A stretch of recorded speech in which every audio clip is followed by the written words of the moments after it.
যেদিন থেকে আমার ভিডিওতে ওই ওয়াটারমার্ক লোগোটি ব্যবহার করতেছি ওই দিন থেকে আমার প্রত্যেকটা ভিডিও ভাইরাল হচ্ছে। কিন্তু অনেকেই জানে না এই ওয়াটারমার্ক লোগোটি কিভাবে এডিট করতে হয়। আমি থাকতে আপনাদের কোনো চিন্তাই করা লাগবে না, কারণ এই ভিডিওতে আমি শিখিয়ে দিব কিভাবে এই ওয়াটারমার্ক লোগোটি এডিট করতে হয়। তো বেশি দেরি না করে আমার এই চ্যানেলটি সাবস্ক্রাইব করে দাও, পরবর্তীতে তোমার কাজে লাগতে পারে।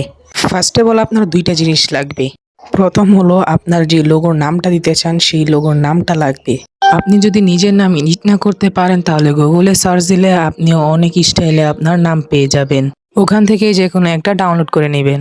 তারপর স্টেপ নাম্বার 2, আপনার আইডির যে লোগো আছে এটার ব্যাকগ্রাউন্ড রিমুভ করে পিএনজি আকারে নিয়ে নেবেন। তারপর চলে যাবেন পিকচার ল্যাব অ্যাপ্লিকেশনে এবং ইম্পোর্টে ক্লিক করে আপনার যে নামটা আছে সেই নামের পিএনজি এখানে বসিয়ে দিবেন। তারপর কালারে ক্লিক করে আপনার এই নামটাকে গ্রিন কালার করে দিবেন।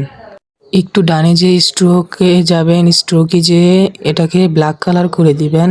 তারপর ইনোয়ার শ্যাডোতে ক্লিক করে এটাকে অন করে দিবে এবং ব্ল্যাক কালারে ক্লিক করে এটাকে একটু বাড়িয়ে দিবেন। তারপর আবারও ইম্পোর্টে ক্লিক করে আপনার আইডির লোগোটা আপনি এখানে নিয়ে নেবেন। আইডিটার লোগোটা না হলে একটু ডানে স্ক্রল করে একটু ব্যাকে দিয়ে দিলে আপনার এই সামনের লোগোটা পিছে চলে যাবে। তারপর আবারও কালারে ক্লিক করবেন, কালারে ক্লিক করে এটা অন করে এটাকে গ্রিন স্ক্রিন করে দিবেন। গ্রিন স্ক্রিন করে দিয়ে এটাকে ভালো মতন সেট আপ করে আপনারা বসিয়ে দিবেন আপনাদের মন মতো। তারপর আবার স্ট্রোকে ক্লিক করবেন, আপনারা এখানে স্ট্রোকে ক্লিক করার পর এটাকে অন করে দিবেন এবং এটাকে ব্ল্যাক করে বাড়িয়ে দিবেন। এখানে ফ্রম গ্যালারিতে ক্লিক করে এখানে একটা নীল কালারের স্ক্রিন আপনারা নেবেন, নিয়ে এটাকে বসিয়ে দিবেন। হয়ে গিয়েছে আপনাদের অর্ধেক কাম। তারপর এখানে এক্সপোর্ট ইমেজে ক্লিক করে এটাকে পিএনজি আকারে দিয়ে আলট্রা করে আপনারা সেভ টু গ্যালারিতে দিয়ে দিবেন, মানে ডাউনলোড করে নেবেন। তারপর আপনারা চলে যাবেন ক্যাপকাট অ্যাপ্লিকেশনে, এখানে আপনারা একটা ভিডিও নিয়ে নেবেন।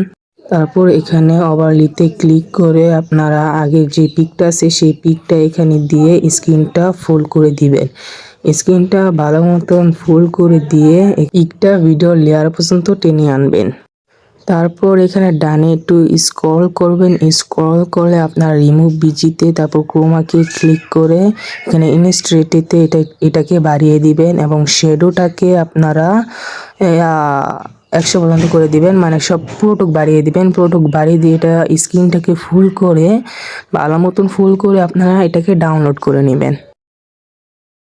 তারপর আপনারা আগের ভিডিওটা আবারও নিয়ে নেবেন এবং ওভারলিতে ক্লিক করে আপনারা যে ভিডিওটা ডাউনলোড করেছেন সেই ভিডিওটা নিয়ে নেবেন। ডানে একটু স্ক্রল করার পরে রিমুভ বিজিতে দিয়ে ক্রোমকে দিয়ে আবারও সে আগের মতো আপনারা নিয়ে নেবেন। নীলটাকে হালকা কমিয়ে এটাকে 23 বা আপনারা 30-এর মধ্যে রাখতে পারেন। তারপর শ্যাডোটাকে 100 পর্যন্ত করে দিবেন। করে দেওয়ার পরে এটাকে একটু ছোট করে আপনারা যে কোনো জায়গায়, মানে একটু নিচে রাখলেই, নিচে বা বাম দিকে রাখলে এটা সুন্দর দেখা যায়। ফাইনালি আমাদের এই ভিডিওটা হয়ে গিয়েছে। তো আপনাদের ভিডিওটার রেজাল্টটা আপনাদের দেখাই আমি স্বার্থপর না, শুধু তাদের থেকে দূরে সরে যাই যাদের হঠাৎ করে দাম বেড়ে যায়।